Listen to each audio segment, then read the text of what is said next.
Most commentators skeptical of Christine Blasey Ford's testimony against Brett Kavanaugh have focused on the plentiful gaps, inconsistencies, and total lack of corroboration in her story.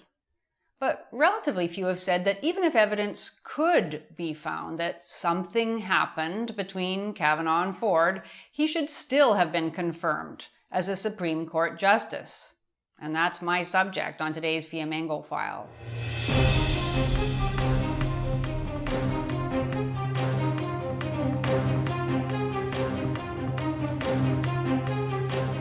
I'm Janice Fiamengo of the University of Ottawa.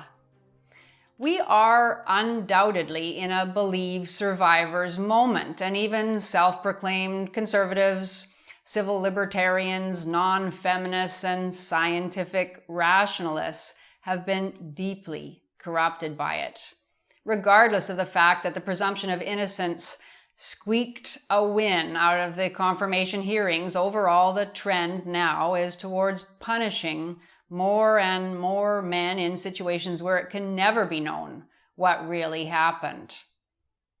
What if Ford's friend Leland had come forward and said, "Yes, I remember that night. There was a little party"? What if she'd said, "I remember Kavanaugh being there, and I remember my friend coming downstairs frantic to get out of that house"? She walked out of that house, and she walked all the way home, and the next day, she was a changed person. And she said to me, "Something awful happened. He attacked me on the bed and I thought he was going to kill me." I think it's a safe bet that if this had been the way the story played out, Kavanaugh's nomination would have been dead in the water. The angry cries of the feminist left would have seemed incontrovertible. Republicans like Senator Flake and many others would certainly have voted against Kavanaugh, even though the corroboration of the story would still not have been sufficient to determine guilt beyond a reasonable doubt. And that's my point. When it comes to accusations of sexual assault against men, we've completely abandoned reasonable doubt. We're at a point where any allegation, even one as empty as Blasey Ford's, is taken seriously by a majority of the population, and in which a significant minority is willing to throw out all safeguards for accused men.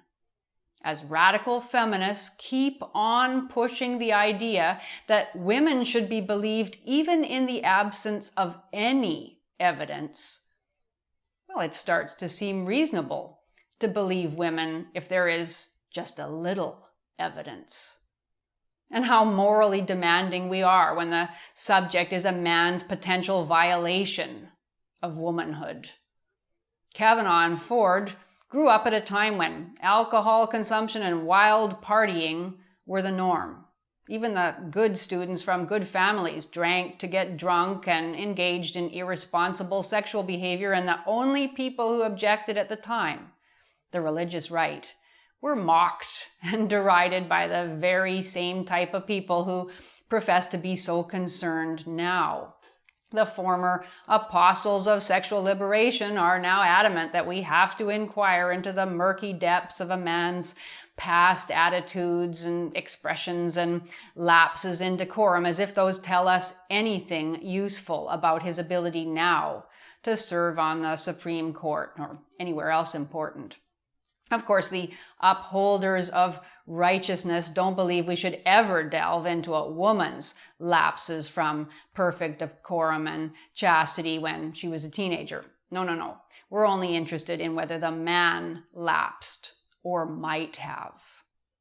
Now, let's imagine that Kavanaugh was at the party Ford described, and let's explore what might well have occurred between the two of them, something almost but not quite as Ford described it. Now here I'm engaging in extensive hypotheticals, of course, but I hope you'll see where I'm going with it. I'm not saying that I think this is what actually happened, since obviously I haven't a clue what, if anything, actually happened.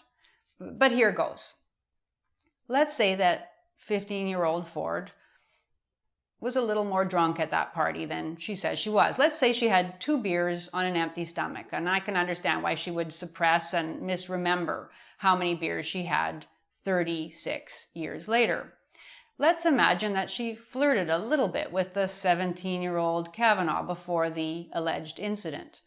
Let's imagine that she went upstairs with him and his friend to fool around a bit. Not ever explicitly stated, but, they all knew what was going on, roughly.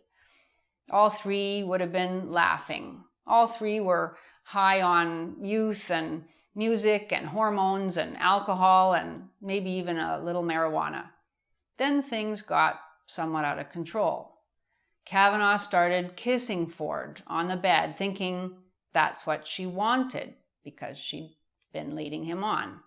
Just before that, maybe she even responded for a minute or 2, kissing him back, thinking it was what she wanted, but he was too insistent, too drunk, and she got scared. She started squirming and objecting, raising her voice in agitation. Maybe he tried to shush her by touching her mouth, not intending to threaten her and certainly not intending to suffocate her, but just wanting her to be quiet. His friend jumped on the bed to disrupt the weirdness that had developed, and Ford left the room very frightened. It all happened in just a couple of minutes, maybe even seconds, though it felt longer to Ford. Neither Kavanaugh nor his friend thought anything more of it because it was nothing. They went downstairs laughing without making any attempt to bother the girl further. Kavanaugh never intended to rape her. He wanted to make out with her, and he thought that's what she wanted too. Kavanaugh now doesn't remember the incident, and Ford magnified it into something it wasn't, leaving out her own participation in what was a common sexual misunderstanding between teenagers. This kind of misunderstanding probably happens many thousands of times every year at teen drinking gatherings. And I'm not saying it did happen like this between Kavanaugh and Ford. I'm saying it could have. And that deciding between my hypothetical version and Ford's version is impossible. Yes, I realize there is a big difference between clumsy sexual interactions and sexual assault. But when alcohol, hormones, youthful perception, memory, and ideology are all involved, especially after decades have passed, it is truly impossible to determine the reality beyond a reasonable doubt. And it is appalling that men should be facing prison or having their careers and reputations ruined because a woman magnifies the extent of the discomfort she experienced. And I know that this is happening now, and that women are being encouraged to exaggerate their stories of assault. And it looks to me as if it's going to happen even more in the near future. And a lot of righteous people are complicit in it. Some of my friends believe that we're seeing the last gasps of the Me Too movement, and that the extreme emotionalism and irrationalism are actually good because they'll make reasonable people reject Me Too. I hope they're right, but I fear they're wrong. I think something else is happening.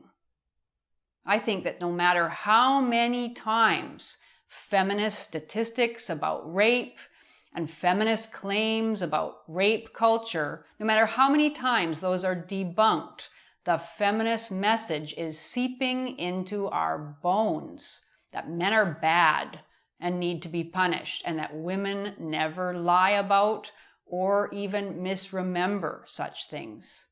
By sheer persistence and reiteration, the untruths are being accepted, and the burden of proof is shifting to the accused.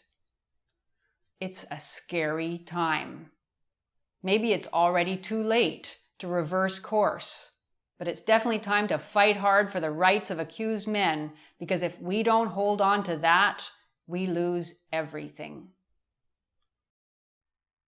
Thank you for watching. If you enjoyed this video, please support us on Patreon. If even half of our subscribers gave us $1 per month, we'd be well on our way to creating more and better content. And don't forget to subscribe to us on Studio Brule.